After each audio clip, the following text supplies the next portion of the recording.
Have you ever felt like you're living on autopilot? You wake up, work, consume, respond to messages, rush to keep up with everything. And at the end of the day, even with everything done, you feel like you haven't truly lived. This is the portrait of the modern soul. A soul that, more than exhausted, is being silently torn apart by an inner war that almost no one sees. But Schopenhauer saw it, and he described this battle with a chilling clarity. The will, this blind and insatiable force that resides within us, has never been so fed as it is today. Contemporary society is, in practice, a factory of desires.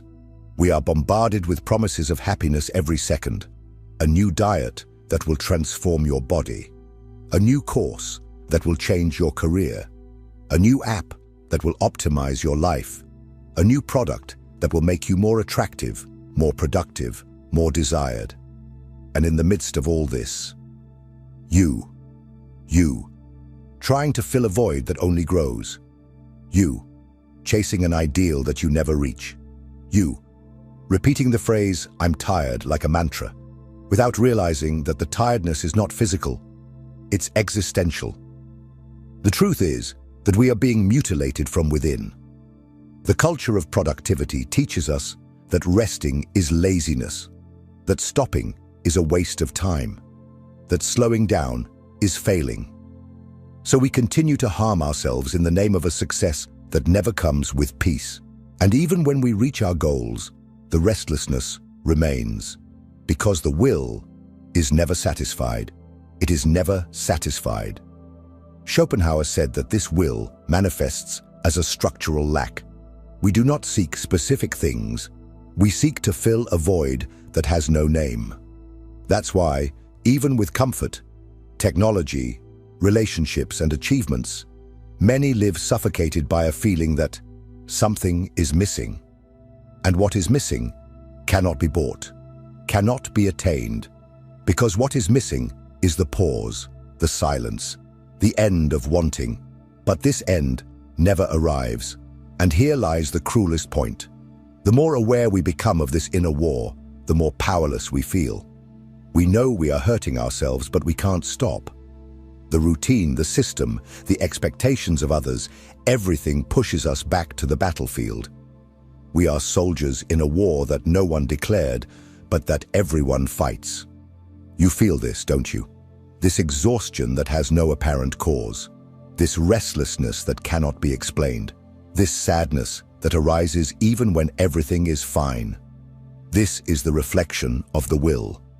This is the silent war between what you want and what will never be enough. But Schopenhauer not only identified this pain, he also showed how we are deceived by a subtle and destructive promise.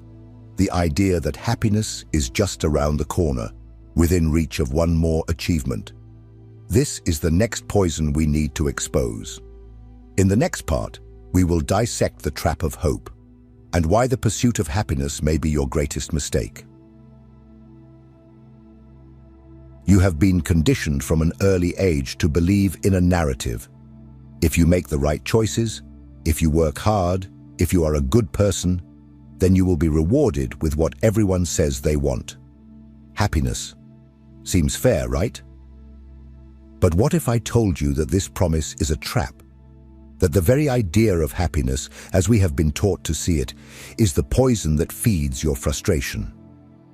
Schopenhauer was direct and relentless. Hope is an illusion disguised as virtue. It keeps us moving, yes, but in circles. Because the object of hope is always in the future, always in the not yet. And while we cling to the expectation that it will get better, it will work out, I will be able to be happy, we fail to realize that we are living in a constant denial of the present. We hope that the pain will end, that the emptiness will be filled, that peace will finally arrive. But it never comes. And why doesn't it come? Because the will does not allow it. Remember, the will does not desire an end, it desires to desire. This means that happiness, contrary to what we are sold, is not a lasting state. It is an interval between two forms of suffering. When we achieve something we wanted very much, we feel a brief satisfaction. But soon it evaporates, and the desire changes form. A new goal arises, a new need, and with it, a new dose of pain. This is the true face of hope, a tool of self-deception that prevents us from seeing the abyss. And more, it turns us into voluntary slaves. Hope and suffering, according to Schopenhauer, are Siamese twins. Hope prolongs the agony. It prevents us from accepting reality as it is, imperfect, chaotic, unsatisfactory. The happiness industry knows this and profits from your ignorance. That's why they sell self-help books, motivational courses, videos with promises of life-changing results in 21 days. That's why you feel guilty for not being happy, as if unhappiness were a moral failure. But it is not. Unhappiness is the foundation of existence, according to the metaphysical structure of the will. And fighting against it is like trying to extinguish fire with gasoline. When you understand this truth, something inside you begins to change. You stop chasing the mirage. You start to observe, with clarity, the mechanism of suffering. And then, an inevitable question arises. If happiness is an illusion, if hope is a trap, then what is left for us? To give up everything, to accept despair.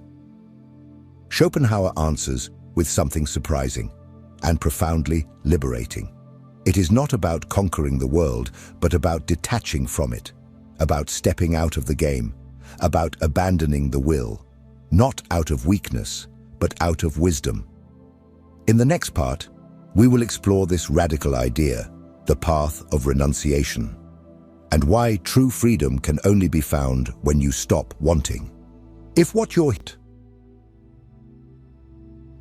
At this point, you may be wondering, if wanting is suffering, then what is left for me? To live anesthetized, to become indifferent, to accept the absurd and surrender to nihilism. And this is where Schopenhauer offers us his deepest and most challenging answer. No, he does not propose blind resignation or cynicism. He proposes a silent revolution, a gesture of philosophical courage that goes against everything we have been taught, the denial of the will. The world says, you need to want more. Schopenhauer responds, no, you need to want less. Denying the will does not mean falling into apathy, but interrupting the cycle of suffering at its root. It means stopping identifying with that incessant desire that drags you like a hungry animal. It means ceasing to seek external satisfaction as a solution to an emptiness that is internal and structural. Liberation, for Schopenhauer, lies in reducing wanting to a minimum until it disappears. But how is this possible in a reality shaped to inflame desires all the time? He offers us three main paths, all demanding but profoundly transformative. The first is that of aesthetic contemplation. When we surrender, even if for moments, to art, beauty, nature, without desire, without expectation, we can temporarily suspend the will. It is that moment when you hear a song that takes you out of time, observe a sunset that silences your thoughts, or lose yourself in a poem that dissolves the ego. Art, for Schopenhauer, is an escape route from the tyranny of wanting. The second path is that of inner silence, the practice of introspection, meditation, distancing oneself from external agitations. This retreat is not escape, it is confrontation. It is when you look within, recognize the impulses that dominate you, and refuse to obey them. You begin to realize that you can exist without being in a constant state of seeking, and that there is a peace that does not depend on achievements, but on the cessation of the will to achieve. The third path is the most radical, that of asceticism, the conscious discipline of denying worldly pleasures, of breaking with the illusion of the self as the center of experience. It is what we see in saints, mystics, and wise individuals from various spiritual traditions who renounce not out of weakness, but out of wisdom, because they understood that true relief does not lie in filling the void, but in transcending it. This does not mean becoming a hermit or rejecting all experience. It means choosing where to place your vital energy. It means stopping fighting against reality and starting to flow with it, with lucidity, with awareness, with serenity. You do not need to want everything. You do not need to conquer the world. You just need to stop letting it consume you. This is the great turning point that Schopenhauer proposes, not to resist the world, but to empty the attachment to it. It is a hard path, yes, but it is also the only one that offers, according to him, a true possibility of peace. You spent your whole life trying to fit in, trying to reach a peace that always seemed to slip through the edges. They said all you had to do was fight, plan, stay focused. They said if you were strong enough, resilient enough, positive enough, everything would work out. But the truth is that even after achieving what you wanted, the emptiness was still there. The fatigue continued. The relief never came completely. Schopenhauer tears this veil and shows you what no one wants to say out loud. Suffering is not a mistake along the way. It is the natural functioning of life, as long as we are trapped in the cycle of will. But he also gives you a key.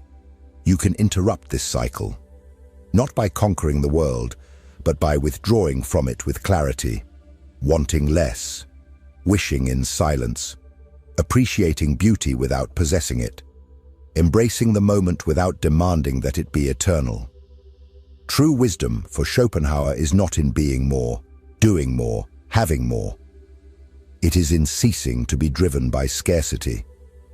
It is in contemplating life as one contemplates a work of art, in silence, without the urge to possess it, simply absorbing what is, as it is. Perhaps you are spiritually drained not because you failed, but because you followed exactly what the world told you to do. And now you realize that this was never enough. But this is not the end. It is the beginning, the start of a new way of being in the world, lighter, more aware, more awake. Now I want to know from you, what in this video touched you most deeply? What part made you stop and think? Comment down below. I read everything and respond whenever I can. And if you know someone who is exhausted, lost, carrying this invisible fatigue, send them this video. It could be the spark they need to start freeing themselves. And don't forget, the next video is also important. It continues this journey you just started. Watch, reflect, and most importantly, keep seeking. But this time, with your eyes turned inward.